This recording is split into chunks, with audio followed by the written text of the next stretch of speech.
Assalamualaikum teman-teman. Perkenalkan, nama saya Anissa Lestari dan teman saya Ruhiatun Nisa dari kelompok 10 ingin memaparkan atau menjelaskan tentang tanda baca atau jenis tanda baca, mulai dari tanda kurung siku, tanda petik tunggal, tanda garis miring, dan tanda penyingkat atau apostrof. Baiklah, yang pertama saya akan menjelaskan pengertian tanda baca dulu.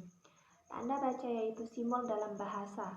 Simbol bahasa tersebut mempunyai beberapa bentuk dengan fungsi masing-masing.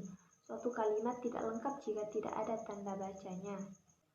Yang selanjutnya, fungsi tanda baca. Fungsi tanda baca yaitu untuk mengatur jeda ketika seseorang membaca suatu kalimat. Yang kedua, untuk mengatur intonasi dalam pembacaan suatu kalimat. Yang ketiga, untuk memberi penegasan kalimat, seperti kalimat tanya, kalimat perintah, dan lain sebagainya.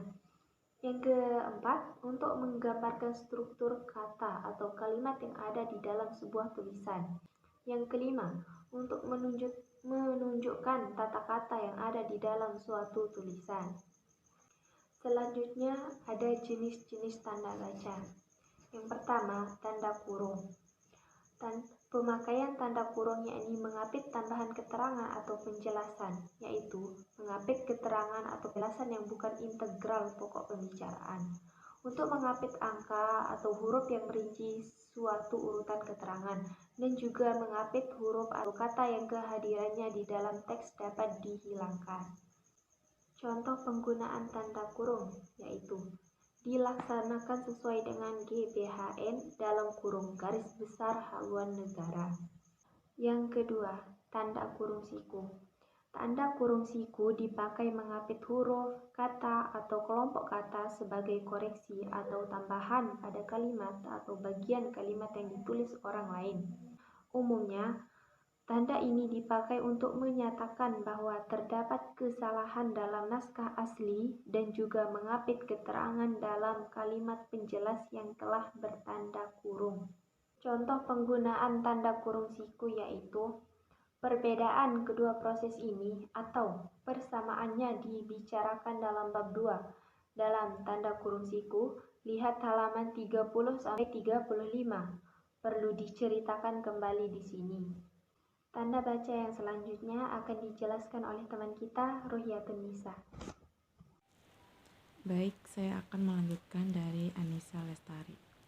Tanda petik dipakai untuk mengapit petikan langsung yang bersumber dari pembicaraan dan naskah atau bahan tertulis lainnya. Mengapit judul syair, karangan, atau bab buku yang dipakai dalam kalimat, dan juga mengapit istilah ilmiah yang kurang dikenal atau kata yang mempunyai arti khusus. Contoh pengguna tanda petik itu seperti dia dikenal dengan julukan si pahit lidah. Aku tidak mengenal dia, kata Indri. Selanjutnya, tanda petik tunggal dipakai untuk mengapit petikan yang tersusun di dalam petikan dan juga mengapit makna, terjemahan, atau penjelasan kata atau ungkapan asing.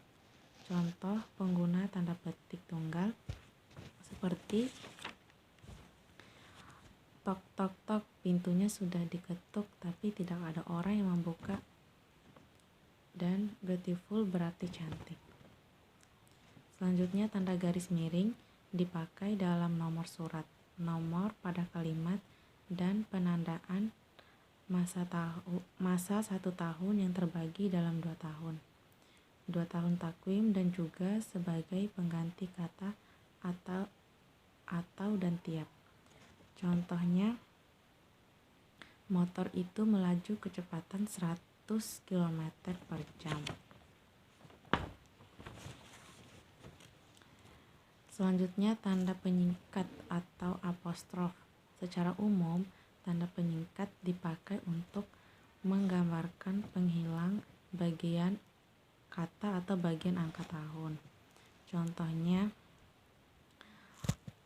UUD 45 atau 45 menunjukkan tahun 1945. Dan selanjutnya, walau ke ujung dunia kan ku cari, kan menunjukkan kata akan.